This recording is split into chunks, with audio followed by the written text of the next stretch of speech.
Queridas amigas, queridos amigos, companheiros de ideal espírita da cidade de Barbacena e das cidades da região, como sempre, estar nesta cidade é uma alegria muito grande para nós que vimos de Juiz de Fora, subindo um pouco da serra e viver um pouco desse clima da Serra da Mantiqueira, para poder estar com vocês em uma oportunidade muito especial, que é justamente essa da Semana Espírita.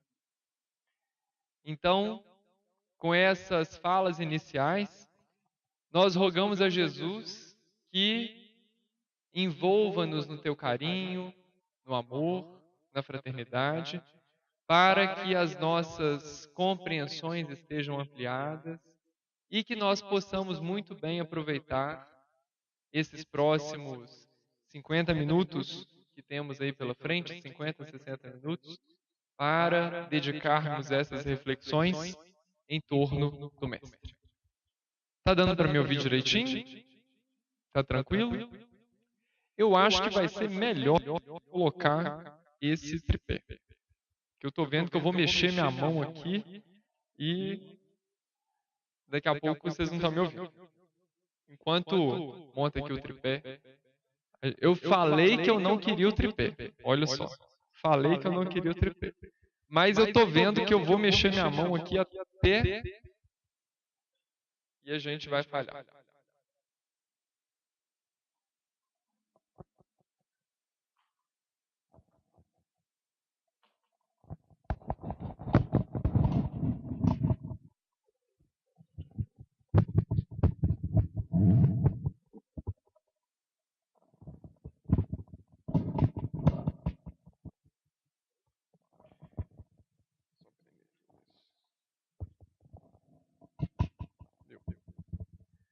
Pronto, porque aqui não tem agora desculpa, eu posso. Eu sou mineiro, mas eu falo que eu acho que eu tenho uma ascendência italiana, porque eu converso com a mão. Então, daqui a pouco o microfone está lá no teto e eu estou aqui falando com vocês.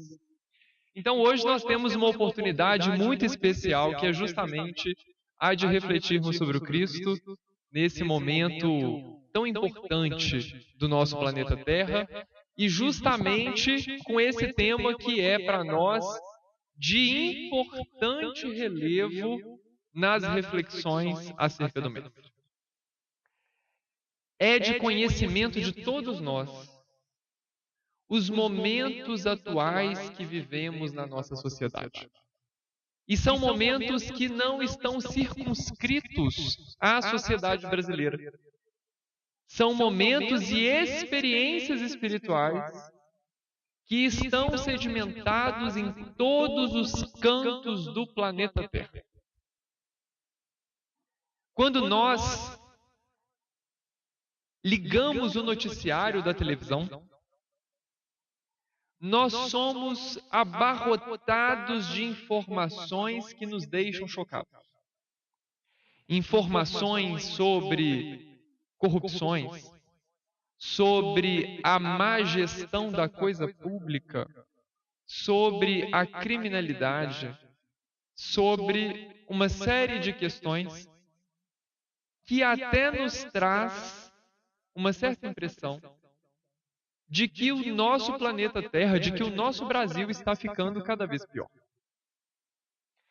Não são poucas as vezes que nós escutamos alguém dizendo o seguinte: nossa, Brasil já era. Dá vontade de ir para outro lugar. Dá vontade de mudar de país. Porque eu não aguento mais. Se você abre o jornal da banca, você vê desgraça. Se você liga o noticiário da televisão, você vê desgraça. E a cada vez que temos acesso a informações dessa natureza, nós ficamos cada vez mais insatisfeitos e, principalmente, completamente desiludidos com as expectativas de um futuro melhor. E justamente por estarmos cansados, por estarmos insatisfeitos, por estarmos, como se diz, por aqui, com tudo isso que está acontecendo, nós frequentemente somos arrebatados ao desespero de aceitar a primeira proposta que aparece na nossa frente, sem muitas das vezes fazermos uma reflexão séria com um juízo de valor apurado e de responsabilidade sobre aquilo que estamos vendo e nos aderindo enquanto sujeitos, enquanto pessoas. E quando eu digo essas falas, elas parecem muito específicas ao momento político atual que nós estamos vivendo. Mas essa fala não fica fechada a este momento político. Estamos, sim, em momento de eleições, em momento de campanhas, em momento de reflexões da nossa gestão pública, mas esta é uma fala que eu falaria em qualquer outra época do nosso Brasil. Porque em todos os momentos nós estamos diante de situações necessárias de reflexão e de situações que nos tocam o desespero e às vezes nos faz encontrar e aderir a um determinado pensamento que às vezes superficialmente pode até ser aparentemente bom, mas à medida que nós aprofundamos, refletimos e compreendemos a essência daquele pensamento, nós muitas vezes ficamos chocados. No WhatsApp, na internet, no Facebook, hoje somos frequentemente conclamados a compartilhar coisas. Compartilhar informações, compartilhar imagens, compartilhar situações. Mas poucas são as vezes que nós paramos para ver a real utilidade daquilo que está sendo veiculado. E muito mais do que isso. Pouquíssimas são as vezes que nós paramos para sequer nos dar o trabalho de conferir se aquilo que está sendo passado adiante é de fato uma informação pertinente.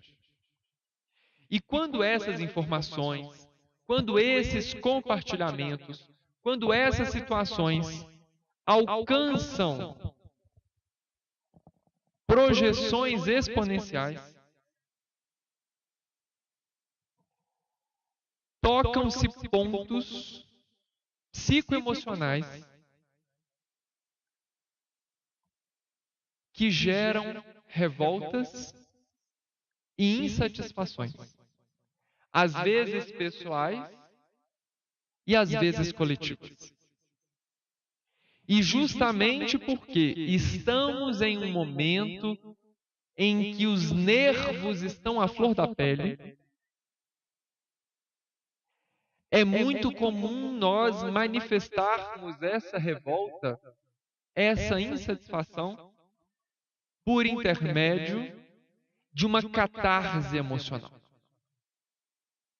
É como se fosse um gigante adormecido em nós, e quando esbarra nesse ponto da inconformação, esbarra nesse ponto da revolta. Esse gigante, ele, que estava adormecido, se levanta e, em se levantando, no processo da catarse daquilo que às vezes há de pior em nós, é colocado para fora. E nesse movimento de associações de ideias e de sugestões de ideias,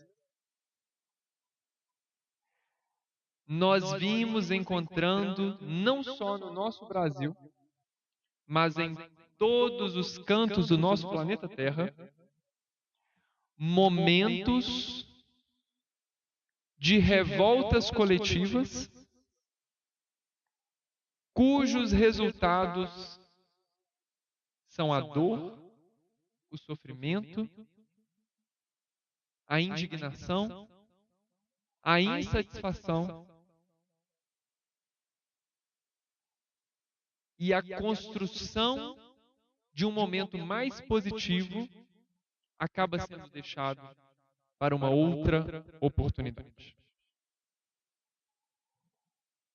Essas falas iniciais servem para conduzir as nossas reflexões da noite de hoje. Porque hoje, dia 21 de setembro, foi o dia conclamado pela Organização das Nações Unidas como sendo o Dia Mundial da Paz. Desde o ano de 1981, a Assembleia Geral da Organização das Nações Unidas já vinha promovendo conscientizações acerca da paz, sempre no dia 21 de setembro de cada ano. E em 2002, o órgão soberano da ONU, a Assembleia Geral, orientou que, a partir daquela data, seria refletido acerca da paz sempre o dia 21 de setembro de cada ano. Hoje, então, em homenagem a essa oportunidade, nós conversamos um pouco do nosso momento atual, para que possamos refletir sobre as nossas possibilidades de projeções para um futuro melhor. E para que a nossa fala seja um pouco mais suave, eu vou trazer uma parábola, não do Cristo, mas uma parábola de um escritor conhecido por alguns de nós, chamado Rubem Alves. Rubem Alves conta que havia uma sociedade de rãs que vivia no fundo do fundo de um poço muito escuro. Essas rãs tinham por universo aquele ambiente em que elas viviam. Tudo que elas conheciam não passava do fundo do poço em que elas viviam. Toda a concepção de mundo que elas tinham era circunscrita ao fundo daquele poço. Haviam rãs operárias, haviam rãs cuidadoras, haviam rãs que faziam a segurança, haviam rãs que ordenavam a vida em sociedade. E tudo o que elas conheciam não passava do fundo daquele poço. Certa feita, um pintacilgo, um pássaro, que sobrevoava fora daquele poço, aquela redondeza, percebe que havia um poço muito profundo, escuro, em que de lá de dentro saíam sons muito estranhos. Esse pássaro, muito curioso, ele resolve conhecer aquele fosso. Ele se aproxima e percebe que lá dentro havia um rãs. Ele então, querendo conhecer ainda mais o que era aquela sociedade de bichos, aquela sociedade de anfíbios, vai até mais fundo ainda e começa a mostrar para aquelas rãs que o mundo não era aquilo. Que o mundo era muito maior do que aquilo. E aquele pintacilgo se envolve do compromisso de mostrar àquelas rãs, de uma vez por todas, o tamanho do mundo aqui fora. Ele sai do poço e ele pega um ramo de folhas verdes, bonitas, reluzentes, e leva para dentro do poço. Mostra aquelas rãs que o mundo lá fora tinha folhas verdes. Explica às rãs que o mundo lá fora tinha um sol bonito, tinham nuvens e um céu azul. Explica aquelas rãs que o mundo lá fora, ora era quente, ora era frio. E não era frio, sujo, estranho, como o fundo daquele poço. E à medida que aquele pintacilgo ia mostrando para aquelas rãs cada uma das características que a natureza exuberante o apresentava, e ele tinha por ideal passar adiante aquelas características, ele começou a criar uma dualidade de ideias naquela sociedade de rãs. Algumas rãs começaram a crer que de fato havia um mundo melhor e começaram a idealizar aquele mundo melhor. Começaram a vislumbrar como seria um mundo com árvores, um mundo com flores, um mundo com outros bichos em que elas pudessem conviver. Agora, outras rãs acreditavam que aquele pintacilgo era um charlatão. Ele estava mentindo. E ele estava trazendo aquelas informações só para causar um mal-estar naquela sociedade tão pacata de rãs, tão aquietadas no canto delas. E começou naquela sociedade de rãs uma dualidade de discussões. As rãs que acreditavam num universo fora do universo. E as rãs que acreditavam que o pintacilgo era um charlatão e estava querendo romper com toda a estrutura tradicional daquela sociedade.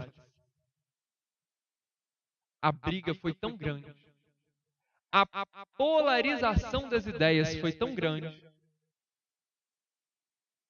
que aquelas rãs se dividiram entre rãs progressistas e rãs conservadoras.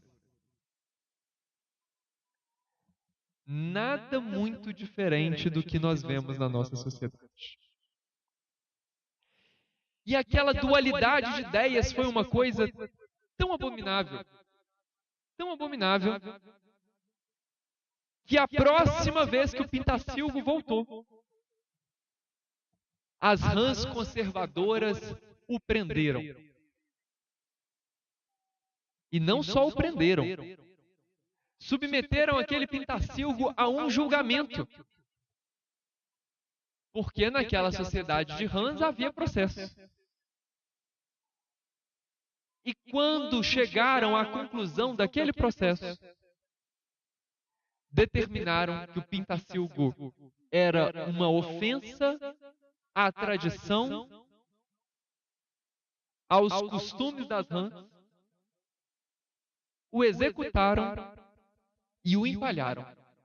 para que ele servisse de exemplo a todas as rãs que nascessem dali adiante. E essa é a história trágica de Rubem Alves no conto das rãs e do Pinta-Cinta. Alguns podem estar se perguntando, mas que diacho esse menino vem de Juiz de Fora contar uma história de rãs e de Pinta-Cinta? Isso pode falar muito mais de nós do que podemos imaginar. Porque na polarização das ideias, na polarização dos hábitos, nós frequentemente esquecemos do meio do caminho que existe entre um lado e outro, que é justamente o caminho do diálogo.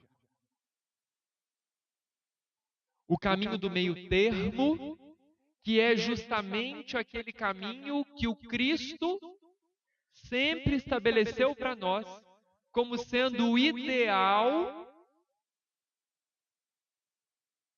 daquilo que mais se aproxima às leis de Deus, como sendo o caminho da intervenção da paz.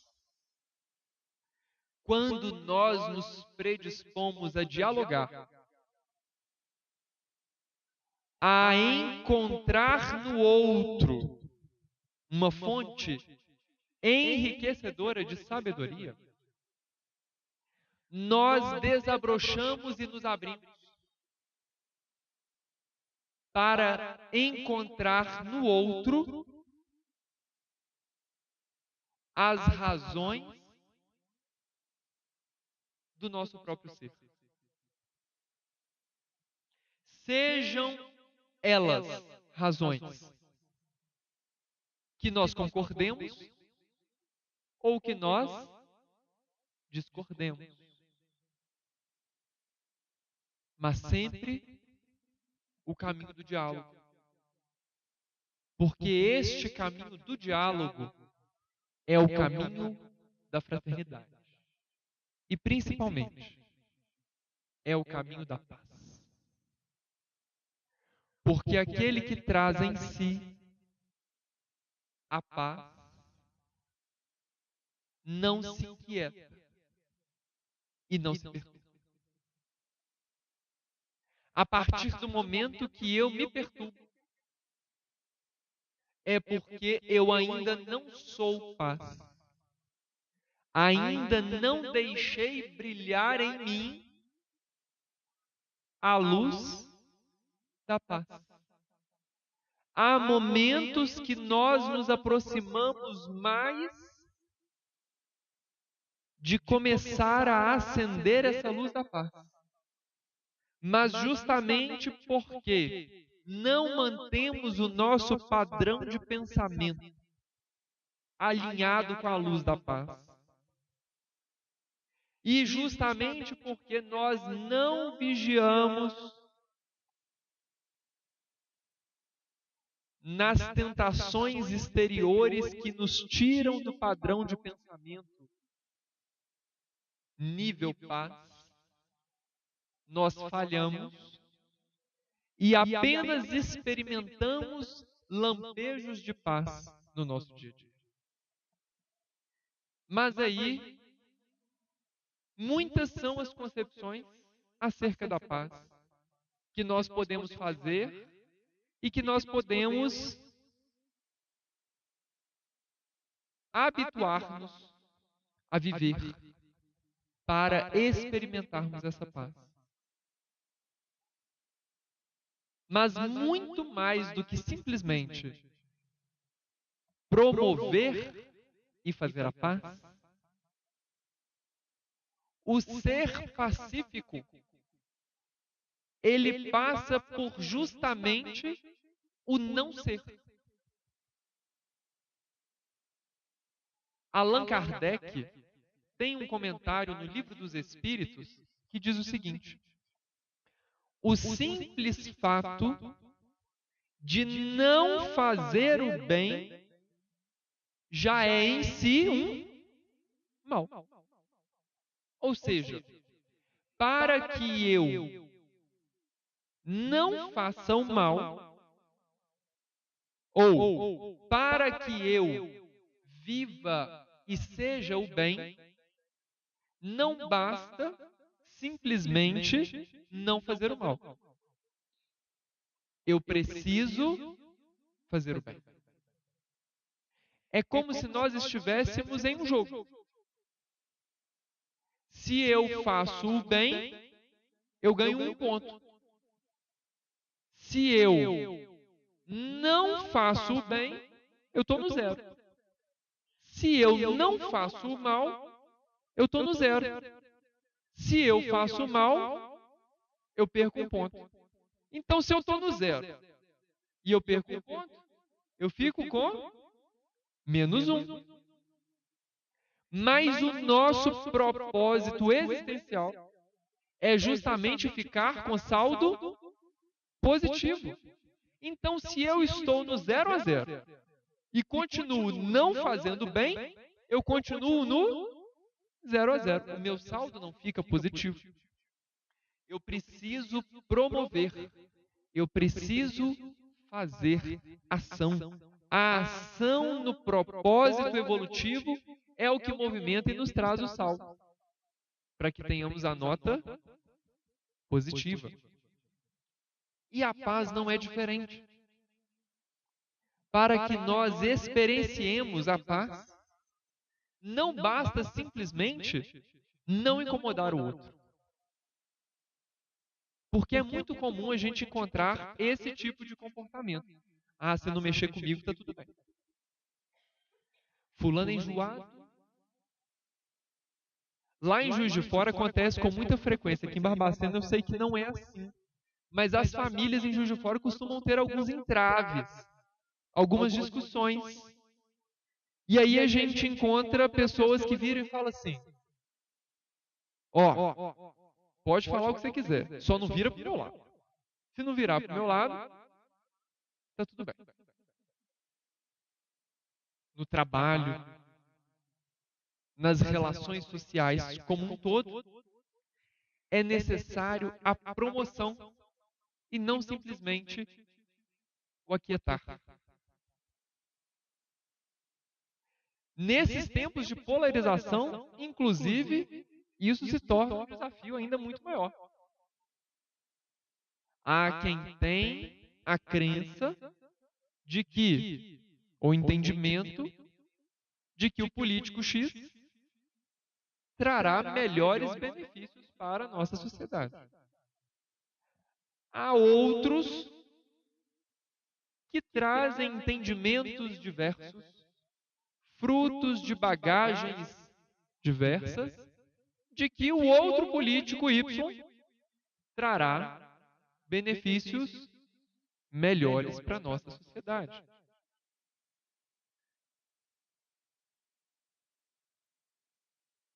Quem está certo, quem está errado, não nos compete fazer esse juízo de valor. Mesmo porque, principalmente nas questões políticas, a escolha é de foro íntimo, é de foro individual. Mas todos nós temos um compromisso com qualquer escolha que aconteça, com qualquer um que assuma qualquer dos cargos públicos, que aquele gestor, que aquele servidor seja o melhor que o nosso Brasil venha a receber. O nosso compromisso pessoal de sustentação moral para o acerto e ajuste do exercício desses cargos públicos. Porque Emmanuel tem um livrinho que é pequenininho, mas ele é de uma maravilha impressionante, chamado Pensamento e Vida.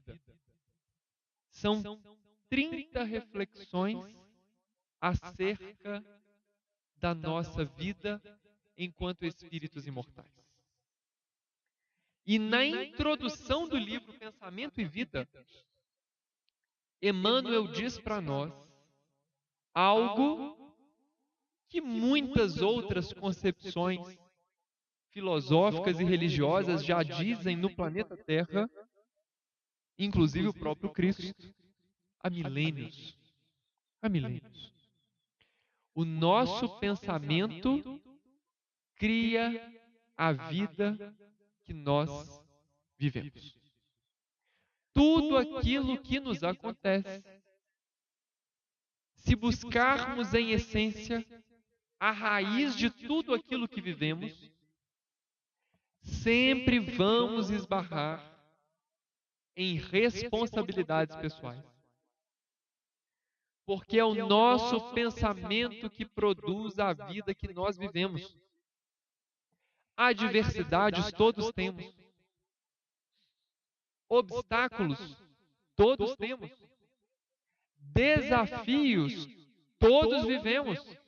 Agora, o otimismo está para uns, assim como o pessimismo está para outros. O vitimismo está para uns, assim como a autorresponsabilização dos atos está para outros. E todos nós, por sermos dotados de livre-arbítrio, somos 100% livres para escolhermos onde queremos depositar as reflexões dos nossos pensamentos. Se diante de um desafio eu quero produzir pensamentos otimistas,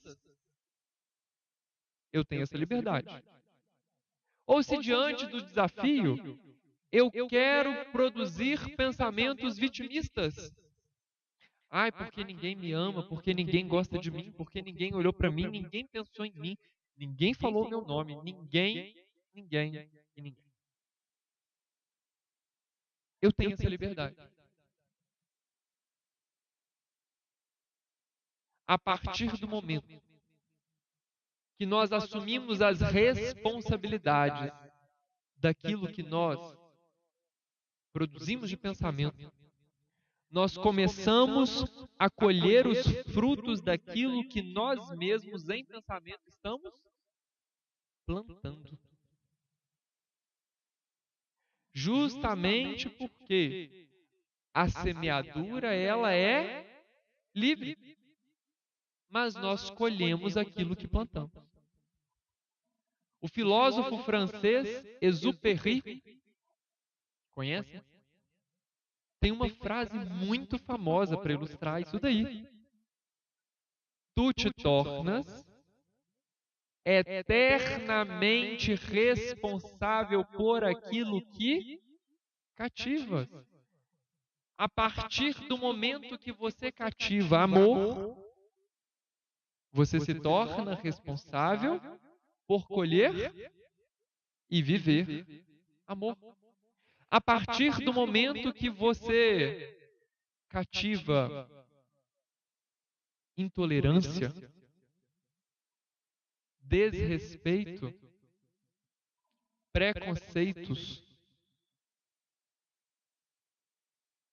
estimulação à violência,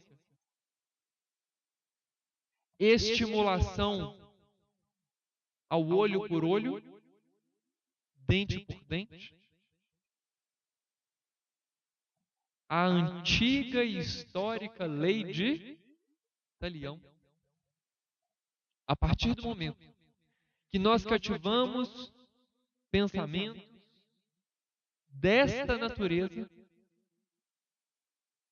nós certamente colheremos as perturbações inerentes a essas estagnações mentais. E é por isso, por conta de reflexões como essa, que Allan Kardec encerra o livro A Gênese, dizendo: são chegados os tempos.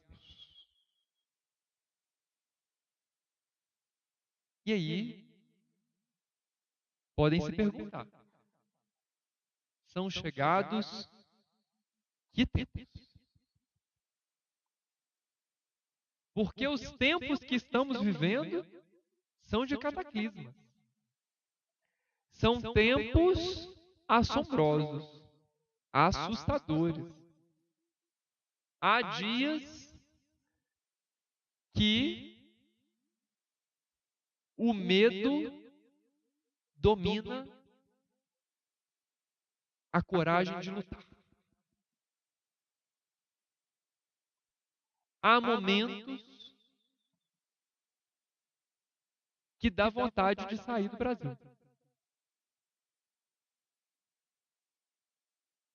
Mas há outros momentos que a vontade de fazer melhor nos refaz e nos faz recordar dos compromissos pessoais que assumimos. Tudo isso que acontece nos dias atuais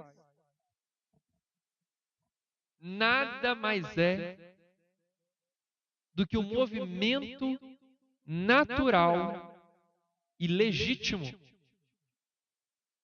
de transição moral, vibracional do nosso planeta Terra.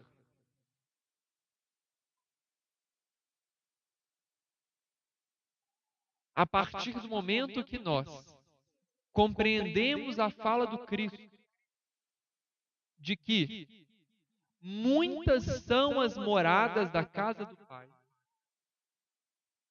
nós podemos desdobrar esta fala tanto na concepção espacial quanto na questão vibracional. Porque se muitas são as moradas na casa do Pai, há uma diversidade enorme de locais em que os espíritos que naturalmente habitam essas moradas podem estagiar.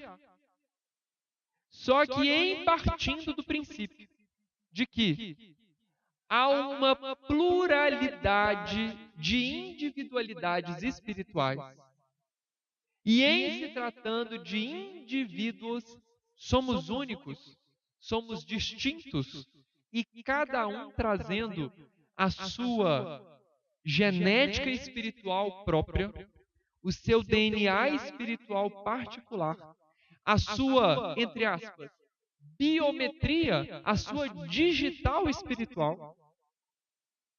Cada um de nós trazendo as peculiaridades e características que nos são próprias.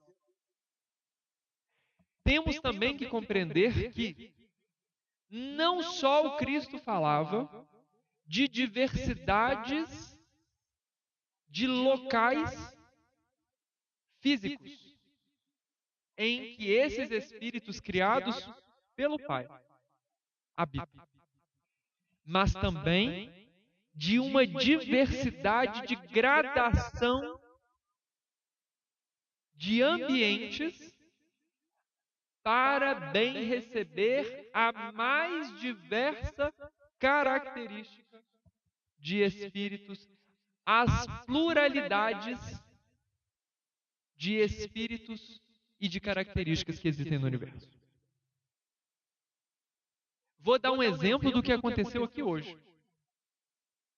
Quando nós estávamos sentados ali e o nosso amigo foi entregar a palavra para que nós pudéssemos refletir na noite de hoje, ele convidou as crianças para um outro ambiente. O ambiente da Semaninha Espírita. Adorei. Semaninha Espírita. Para que existe a Semaninha Espírita? Para ocupar a cabeça das crianças enquanto os adultos estão aqui conversando? Não. Definitivamente não. Na verdade, nós estamos aqui ocupando o nosso tempo enquanto as crianças estão sendo tratadas, evangelizadas, cuidadas e bem atendidas. Se em uma casa espírita as funções tivessem que serem suspensas, pelo menos uma, façam frente para que seja mantida. Qual? A evangelização da criança. Se um dia perguntarem qual é a tarefa mais nobre e importante dentro de uma casa espírita,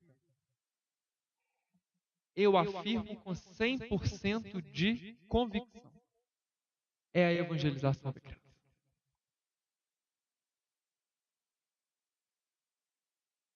Porque a criança evangelizada, ela é a semente do hoje. Ela é a semente do agora. Você está tratando e plantando naquela criança as sementes para os frutos desta nova geração. Para bem serem recebidas por esses novos tempos que estão chegando.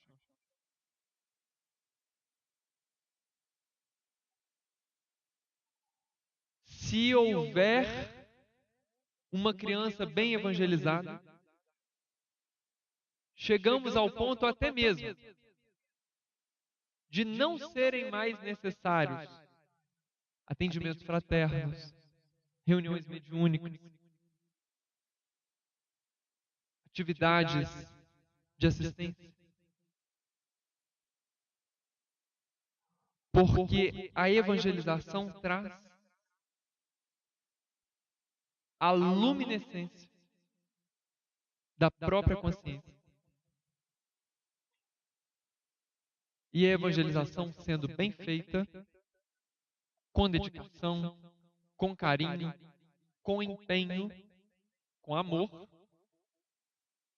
sempre ancorada nos propósitos dignos do Criador, certamente teremos sociedades cada vez mais receptivas a essas novas demandas e a essas transformações. E quando Cristo falava da pluralidade, Allan Kardec faz a gradação. Existem os mundos primitivos que habitam espíritos vinculados àquele padrão psicoemocional. E à medida que esses espíritos ampliam as suas concepções acerca do próprio Criador, eles já podem habitar mundos de provas e expiações. Mundos primitivos em que o instinto e a força animal, a natureza animal predomina sobre as forças espirituais, a natureza espiritual.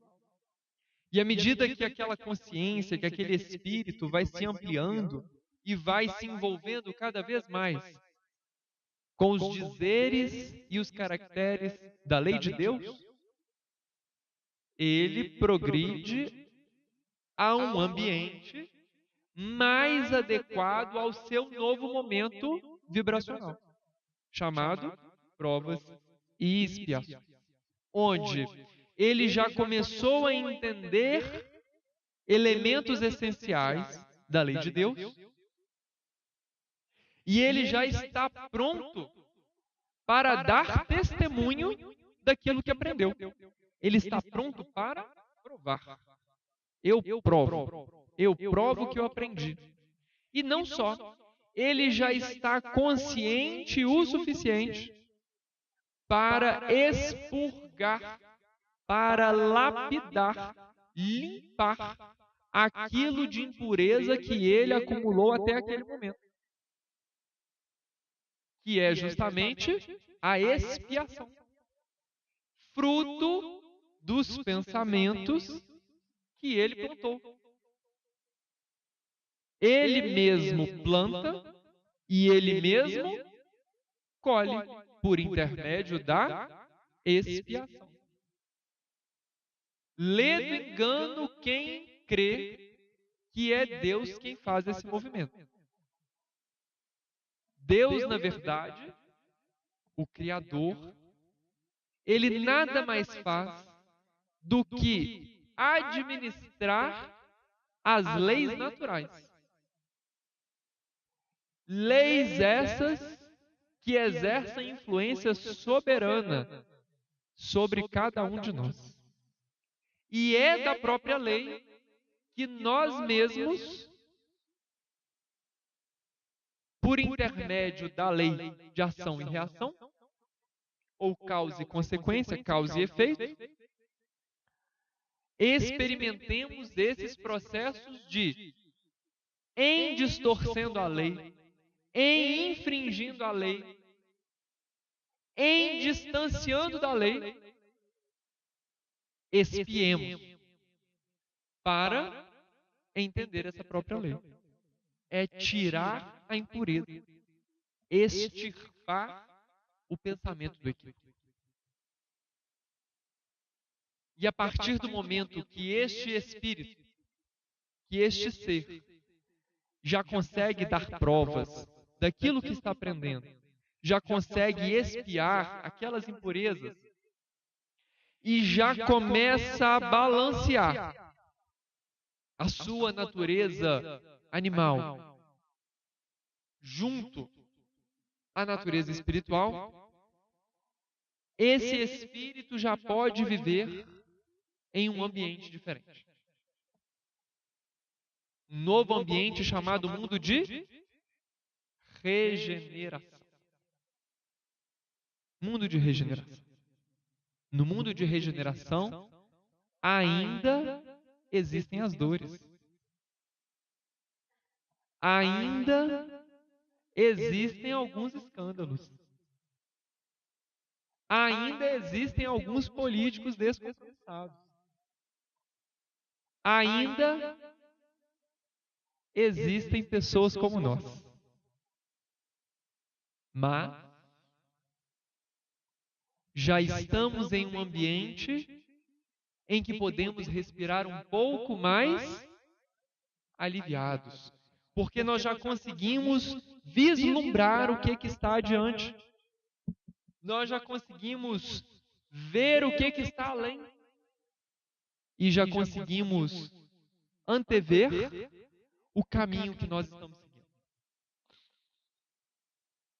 E à medida que esse espírito sai do ambiente emocional de provas e expiações e adentra propriamente na regeneração e se torna um espírito regenerado, que é aquele espírito que já não precisa mais dar prova pela dor, expiar pelo sofrimento. O ambiente psicoemocional, vibracional, já pode ser um ambiente diferente. Já pode progredir um pouco mais. E aí, estes espíritos já podem habitar um mundo de... Qual que é o próximo?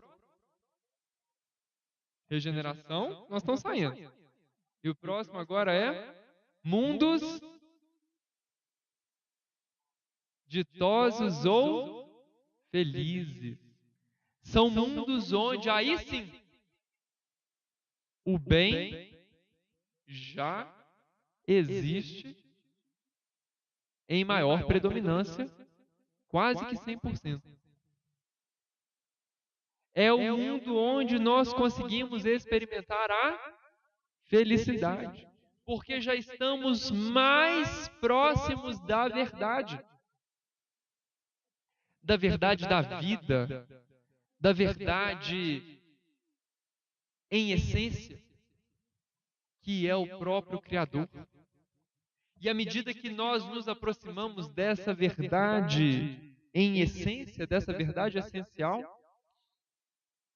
nós nos libertamos. Lembra da fala que está no Evangelho de João? Conhecereis a verdade e a verdade vos libertará. Nesse momento experiencial, nós já estamos libertos. Quase que 100%, mas nós já estamos libertos. Porque já estamos conhecendo mais em essência a verdade. Mas nós já estamos libertos de quê? De todo aquele sofrimento que nós vínhamos vivendo até então. Já estamos libertos de todas aquelas dores que nós vínhamos suportando até aquele momento. E quando nós conseguimos nos despojar completamente dessas dores, desses sofrimentos, quando nós já nos despojamos completamente de nós mesmos para sermos servos de Deus e não sermos mais nós que falamos por nós, mas sim Deus agindo por nós, estamos prontos para sermos os servos de Deus e estarmos na condição espiritual de maior intimidade consciencial com o próprio Criador, que é justamente nos mundos celestes ou nos mundos divinos. E nessa jornada do Espírito, existe uma coisa que é muito interessante. Porque somos espíritos habitantes do planeta Terra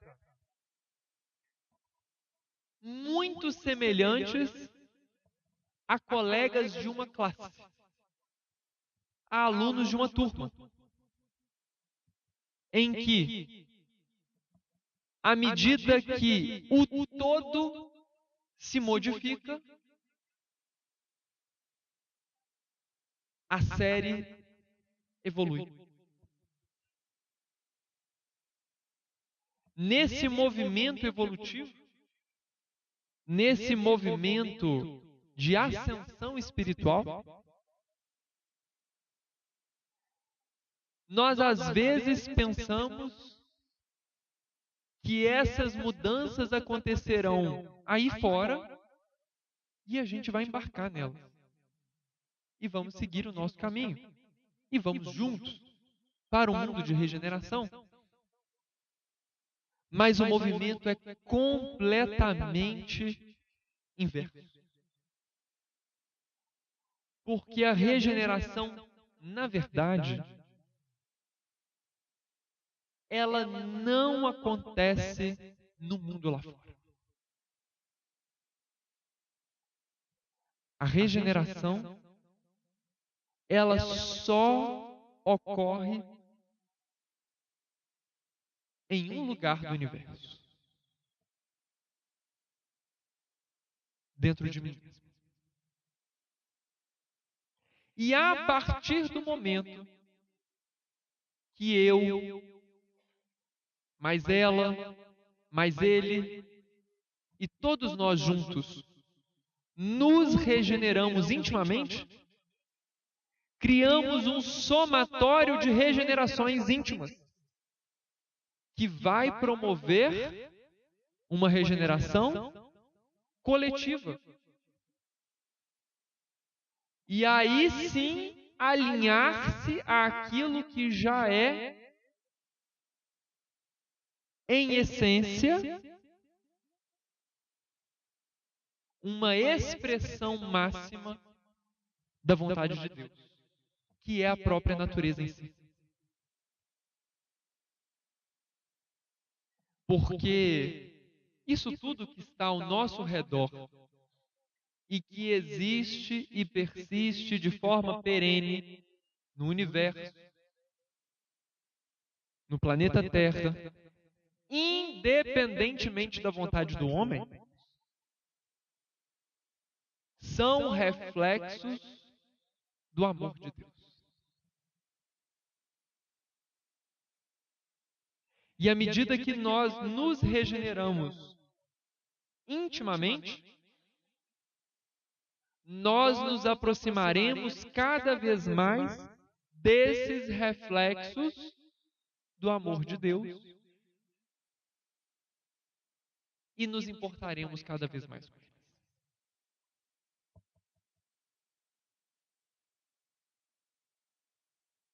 Eu sei que ainda vivemos tempos sombrios. Ainda vivemos tempos preocupantes. Ainda experimentamos momentos que o diálogo político se resolve na faca. E eu trago isso com pesar, por ter visto acontecer da janela do meu trabalho. Independentemente das concepções políticas que temos, independentemente das convicções partidárias, independentemente do que quer que seja, violência não é o caminho.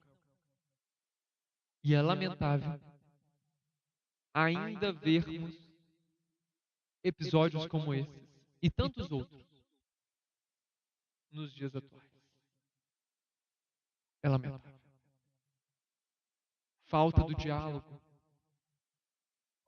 falta do meio do caminho, falta de discutir pelas ideias e de fazer a mudança pelo movimento da paz. Nós temos um grande exemplo na humanidade de alguém que promoveu uma reforma estrutural, social, em um dos países mais habitados do planeta Terra. Mahatma Gandhi, que estabeleceu um movimento pela paz, o movimento de transformação pacífica da não violência. Não só não retribuía as agressões que lhe eram feitas, mas apresentava, lembra-se do Cristo? Apresentar a outra face. Quando alguém lhe bater em uma face, apresenta a outra face. O Cristo não estava ensinando a apanhar. Ele estava ensinando regeneração. Agressão se devolve com amor. Incompreensão se devolve com compreensão. Estresse se devolve com calma. E por aí vai. E à medida que nós promovemos essa mudança individual nos pequenos espaços, conseguiremos mudar o todo.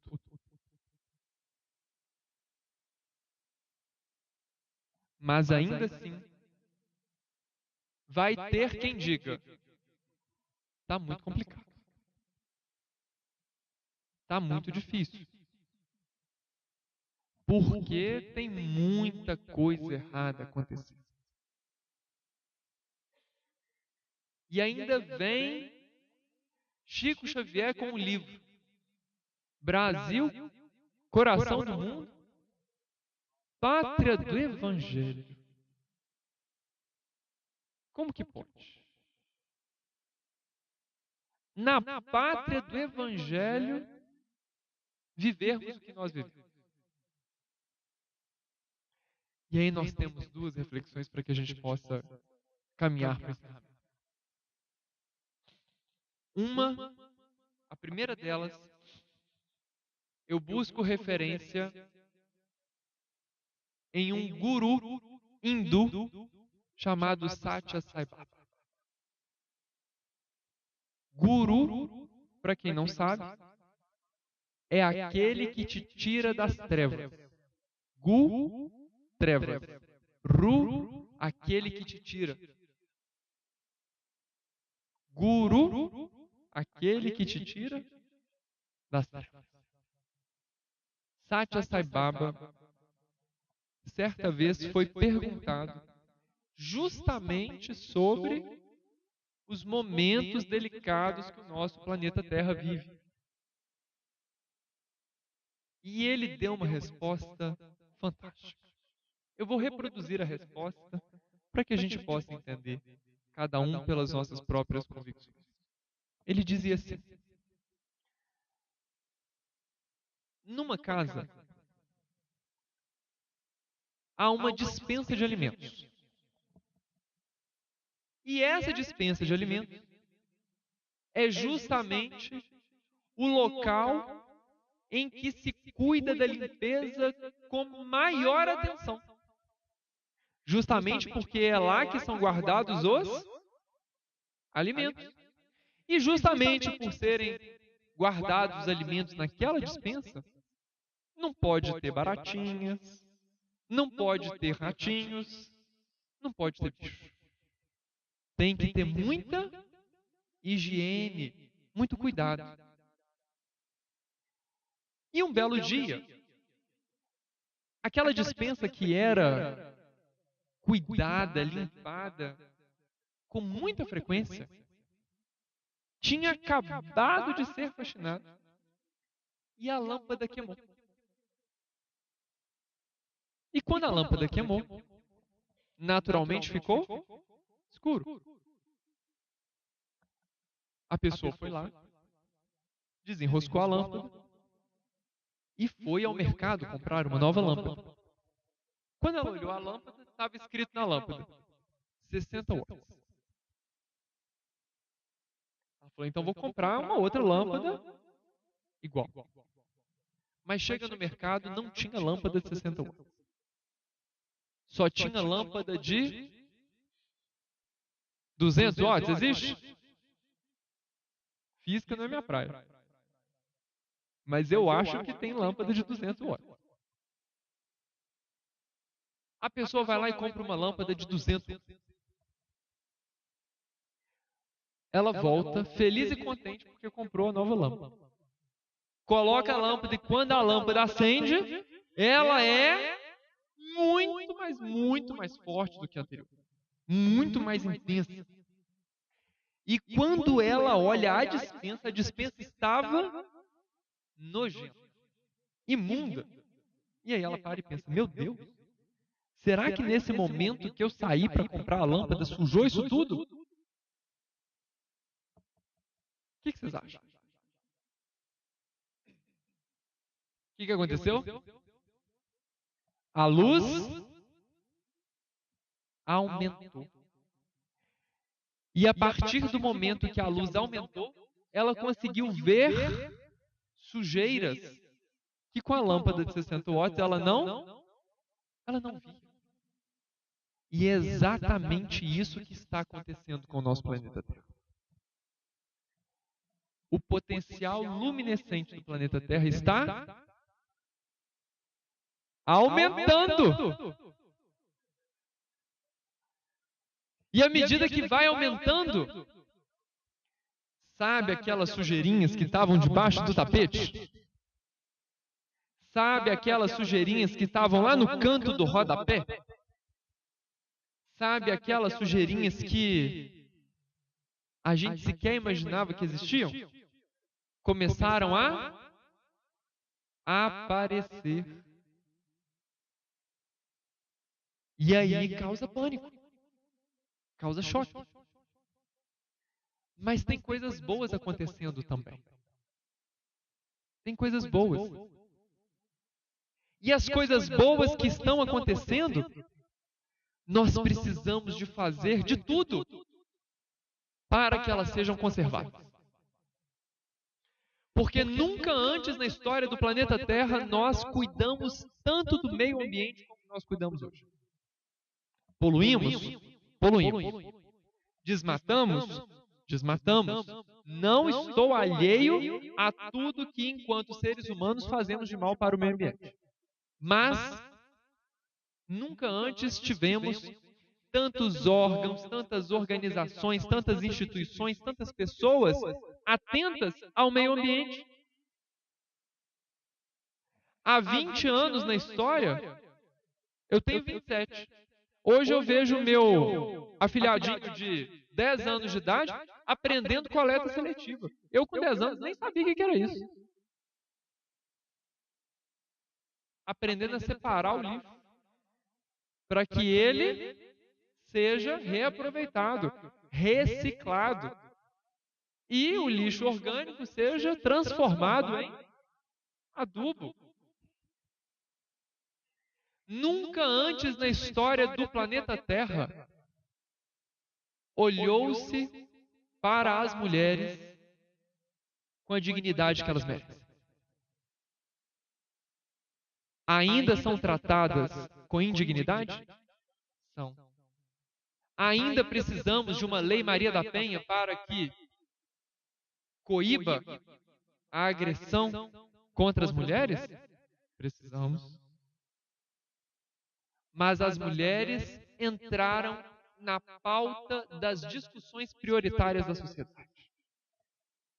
Há 200 anos isso era inimaginável. Isso era inimaginável. Nunca antes na história do planeta Terra tivemos a oportunidade de pautar sobre o respeito, o carinho e a fraternidade com a homossexualidade, com a transexualidade e as questões do gênero. Ainda são tratados com falta de respeito, com discriminação, com preconceitos e experimentam de sabores inimagináveis? São. Não estou alheio a isso. Mas este respeito está pautado. Estamos discutindo. Temos um resultado sobre isso? Não temos. Mas isso está sendo colocado na mesa para que a gente possa ler, entender e alinhar-nos às leis de Deus. O potencial luminescente do planeta Terra está aumentando. E ao mesmo tempo que aumenta, encontra sujeiras, mas encontra reflexões de luz, que é a natureza da essência do próprio Criador. E aí nós podemos nos perguntar, mas e o Brasil? Não é o coração do mundo, é a pátria do Evangelho? E aí eu remonto a uma frase do Cristo que diz o seguinte: eu não vim para os que são sãos, eu vim para os que são doentes. E se o Brasil é a pátria do Cristo, é o Brasil que vai abrigar aqueles que o Cristo se dedicou. E o Cristo não se dedicou a pessoas santas. O Cristo se dedicou aos doentes. Então, meus amigos, estamos em um Brasil hospital. Estamos em um Brasil sanatório. Estamos em um Brasil psiquiátrico. Um Brasil de pacientes auscultados pelo próprio Mestre Jesus. Essa é a pátria do Evangelho. Quem esperava que a pátria do Evangelho fosse ser um mar de rosas, com o tapete vermelho estendido para que passássemos e só alegria, não deu certo. Não é essa a pátria do Evangelho. Porque o Cristo não estendia uma tenda no meio do deserto e se sentava para que as pessoas viessem beijar as suas mãos. O Cristo arregaçava as mangas e ele ia. E ia para onde? Ia para os leprosos. Ia para Talita, a filha de Jairo. Ia até o centurião que queria curar o seu servo fiel. Ele ia até Lázaro. Ia a qualquer daqueles que o buscasse com propósito digno e santificado de renovação. Para que possamos encerrar. Melhor do que explicar, eu vou ler. Que é o último trecho do último capítulo das últimas frases do livro Ageu, que diz assim: há uma multiplicidade de causas de destruição. E isso é um sinal característico dos tempos. Elas devem acelerar a eclosão de novos germes. São as folhas de outono que caem, as quais sucederão novas folhas, cheias de vidas, pois a humanidade tem estações, assim como indivíduos têm idades. As folhas mortas da humanidade caem carregadas pelas rajadas, pelos golpes, pelo vento, pela chuva e pela água, mas sempre para renascerem mais vivazes, sob o mesmo sopro da vida, que não se extingue, mas que purifica. Para o materialista, flagelos destruidores são calamidades sem compensação, sem resultados úteis, pois que, segundo ele, aniquilam-se os seres para sempre. Mas, para aquele que sabe que a morte não destrói, senão o envoltório carnal, flagelos destruidores não têm as mesmas consequências e não causam os mesmos temores. Ele compreende o resultado e ele sabe que os homens perdem muito mais por morrerem juntos do que por morrerem isoladamente, da mesma maneira, e que sempre chegarão lá. Lá onde? Na regeneração. O nosso convite da noite de hoje é o da promoção da paz. O da promoção da paz íntima, que se espraia por todas as direções e que no ciclar e reciclar da nossa própria vida possamos fazer hoje melhor do que ontem e amanhã muito, mas muito melhor do que hoje.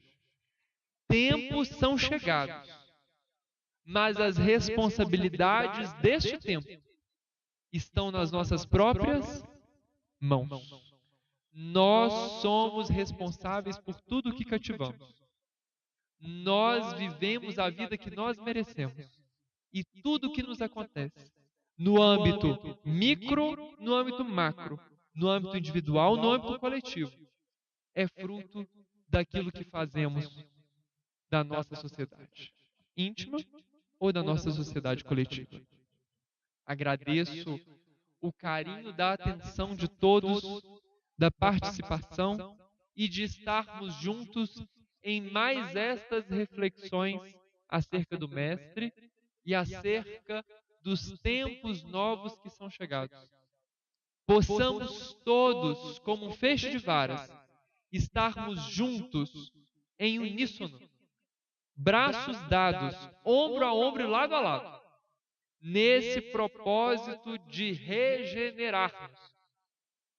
E, se algum de nós, porventura, ceder, fraquejar, que estejamos juntos no propósito de fortalecimento conjunto. Por quê? Isso tudo de bom, de belo e de próximo do Criador só nos acontece se estivermos juntos e fizermos juntos. Agradeço mais uma vez e despeço com essas palavras. Boa noite a todos e até uma próxima oportunidade.